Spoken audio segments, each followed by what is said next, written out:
Alam mo ba kung bakit hindi bumabagsak ang Iran kahit halos sunod-sunod na pinapaslang ang mga leader nila? Hindi kasi ito simpleng gobyerno lang. Isa itong sistema na ginawang mabuhay kahit mawalan ng ulo. Una, hindi nakaasa sa iisang leader ang Iran. Kahit mawala ang pinakamataas na pinuno, may nakaabang agad na kapalit. Parang Hydra, maputol man ang ulo, may tutubo agad na bago. Dahil ang sistema nila ay built for survival. Pangalawa, may tinatawag silang mosaic system. Ibig sabihin, hindi centralized ang command. Kahit mapaslang ang generals, ang mga local commanders pwede pa ring magpatuloy ng operasyon. Pangatlo, may malakas silang shadow power.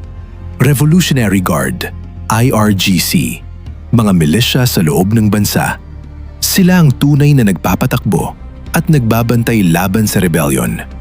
Kaya kahit inis ang mga tao, nahihirapan silang magalsa.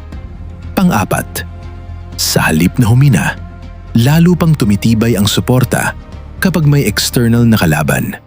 Nagkakaroon ng national unity effect. Inaatake tayo, kaya kailangan nating lumaban. At ang huli, deterrence. Alam ng Iran na kapag ginalaw sila, pwede nilang guluhin ang presyo ng langis sa buong mundo sa pamamagitan ng pagharang sa Strait of Hormuz. Kaya maraming bansa ang nag-aalangan na itumba ang sistema nila. Sa madaling salita, ang sistema ng Iran ay parang isang sasakyan na kahit baguhin ang driver, tuloy pa rin ang takbo. Hindi sapat na paslangin ang mga leader nila para sirain ang kanilang bansa. Kung ang sistema mismo ang dinisenyo para mabuhay, mananatili itong nakatayo.